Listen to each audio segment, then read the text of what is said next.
बिस्मिल्लाहिर्रहमानिर्रहीम। आज हम लोग जो टॉपिक इसमें डिस्कस करेंगे इसको कहते हैं मार्केट वैल्यू ऑफ शेयर से रिलेटेड, यानी जो क्वेश्चंस ऑफ अकाउंटिंग में आज हम जब एंट्री बनाएंगे प्राइवेट लिमिटेड कंपनी की तो उसकी बात होगी में डिस्कस किया जाएगा market value of share.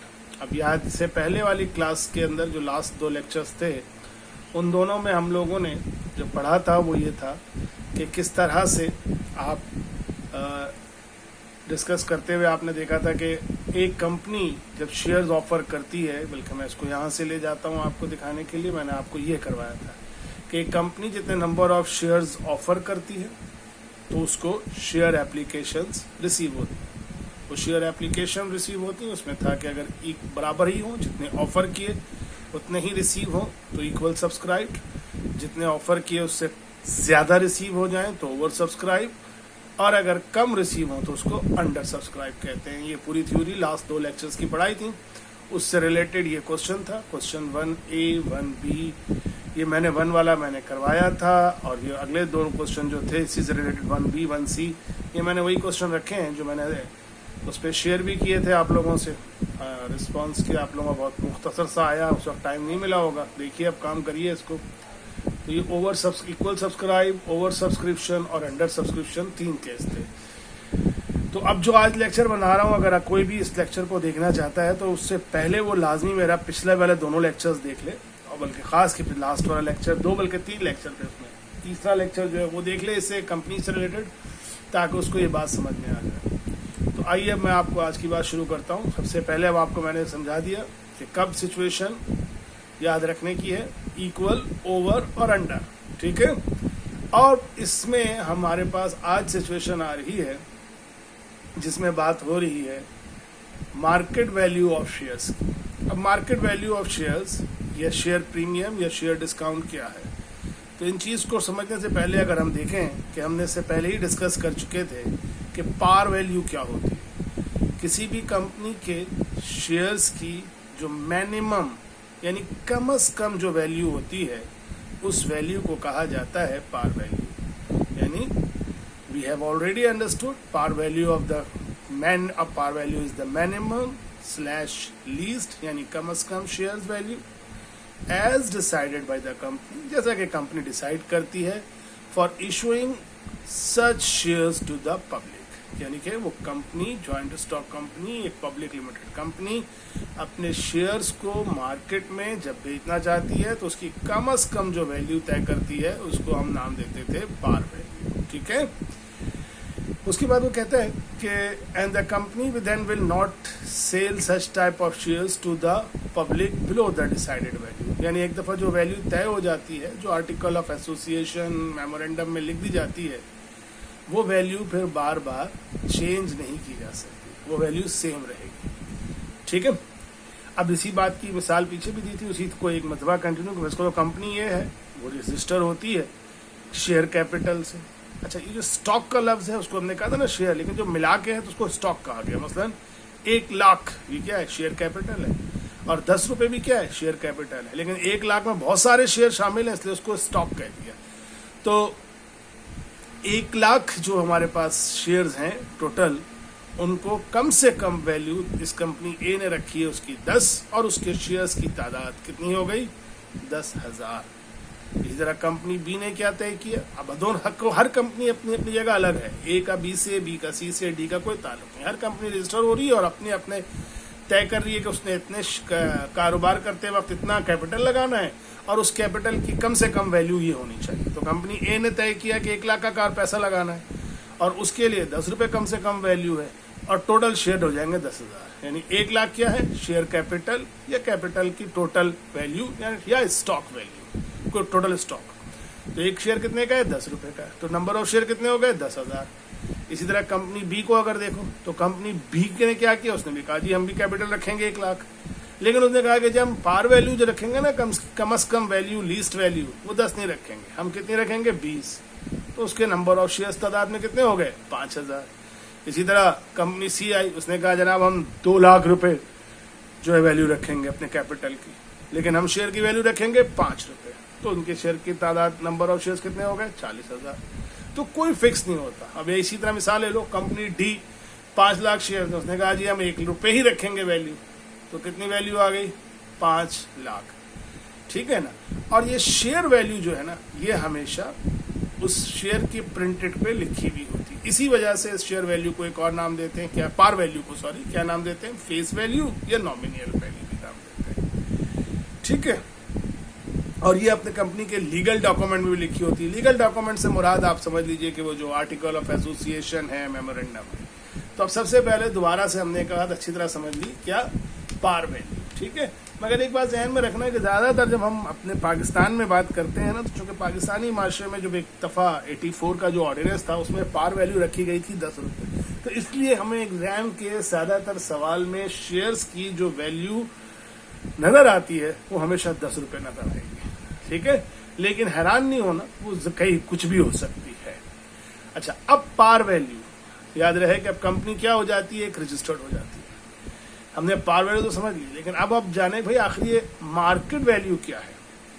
Basically होता यह है कि जैसे कि अभी तुमने देखा कि पिछली दफा जब एक कंपनी रजिस्टर्ड हुई, यानी रजिस्टर्ड होने के बाद उसने क्या किया? पब्लिक को ऑफर किया। जब एक नई कंपनी रजिस्टर्ड होती है तो उसका कोई पास्ट रिकॉर्ड नहीं होता, वो नई होती है, पता नहीं होता कि वो कंपनी बनने के बाद ज्यादा अच्छा काम करेगी या कम अच्छा काम करेगी या कैसा काम करेगी। तो अमूमन उसके जो शेयर की वैल्यू है वो रहती है जो उस पर है। लेकिन जैसे जैसे कंपनी प्रॉफिट कमाती जाती है तो सोचो क्या होगा अगर तुम लोगों में से कहा जाए, ऑप्शन दिया जाए कि जनाब ये कंपनीज हैं ABCD, अब ये कंपनी शेयर बेच रही है मार्केट में, इनके शेयर्स तुम खरीद सकते हो, इन कंपनी में पैसा लगा सकते हो ताकि उनके साथ साथ तुम भी मुनाफा कमा सको। तो सोचो तुम ABCD में से तुम किस कंपनी के शेयर में मुनाफा किस कंपनी के शेयर खरीदना पसंद करोगे?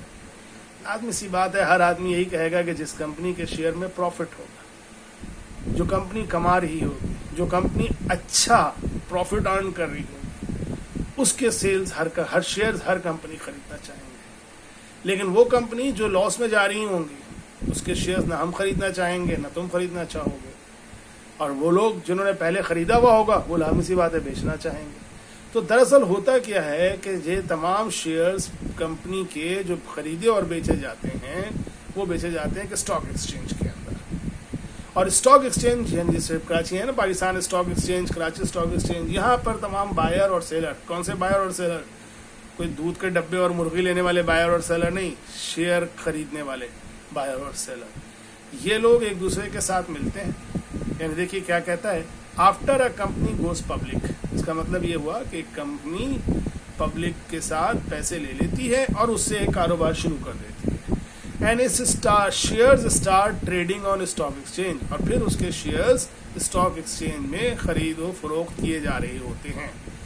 तो अब जब कंपनी एक चल पड़ती है तो इसके share price determined by supply and demand of its shares in the market, उसके शेयर्स की वैल्यू मार्केट में सप्लाई और डिमांड का फैक्टर इकोनॉमिक्स में पढ़ा होगा लास्ट टाइम, लेकिन अब तुम लोग तो वो नस्ल हो जो फर्स्ट ईयर बगैर इम्तिहान के पास हुए थे, इसलिए अब ये भी नहीं कह सकते कि इकोनॉमिक्स में कितना पढ़ा था कितना नहीं पढ़ा था, है ना। तो खैर मुझे यकीन है कि अच्छे हैं आप लोग, तो याद होगा कुछ ना कुछ कि सप्लाई और डिमांड का यही है ना कि अगर सप्लाई हमारे पास ज्यादा हो और डिमांड कम हो तो उन चीजों की वैल्यू गिर जाती है, और अगर डिमांड ज्यादा हो जाए सप्लाई ना हो तो फिर उन चीजों की वैल्यू बढ़ जाती है। बिल्कुल इसी तरह से अगर किसी शेयर्स के प्रॉफिट में होती है तो उसके शेयर्स की डिमांड बढ़ जाती है, और जब उस शेयर की डिमांड बढ़ जाती है तो हम क्या करते हैं, कहते हैं उसकी मार्केट वैल्यू बढ़ गई। तो देखो, if there is a high demand for its share due to favourable factor, यानी क्या फेवरेबल फैक्टर, कि कंपनी प्रॉफिट कमा रही है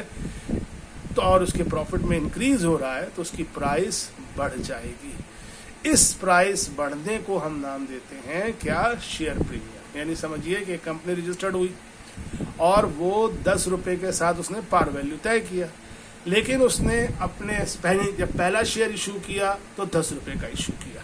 यानी अगर हम ये वाली मिसाल लेते हैं जो हमने क्वेश्चन नंबर 1 में सीखी थी कि एक कंपनी थी उसने 1 लाख शेयर ऑफर किए थे, पार वैल्यू कितनी थी 10, तो उसको 1 लाख शेयर एप्लीकेशन रिसीव हुए तो उसकी पार वैल्यू कितनी रही 10, यानी उसने जितने पैसे थे उसके शेयर के उसके बराबर ही पैसे हासिल किए। लेकिन अब अगर कंपनी 1 साल तक काम करती है और काम करने के बाद वो कंपनी प्रॉफिट कमाने लग जाती है, तो जब वो प्रॉफिट कमाती है तो उस प्रॉफिट कमाने को, यानी प्रॉफिट से मुराद जो उसके कमाने से लोगों को एक्सपेक्टेशन बढ़ जाती है और हर कोई चाहता है कि हम उस कंपनी के शेयर खरीद लें। जब वो उस कंपनी के शेयर खरीदने जाते हैं तो उसे कहते हैं शेयर प्रीमियम।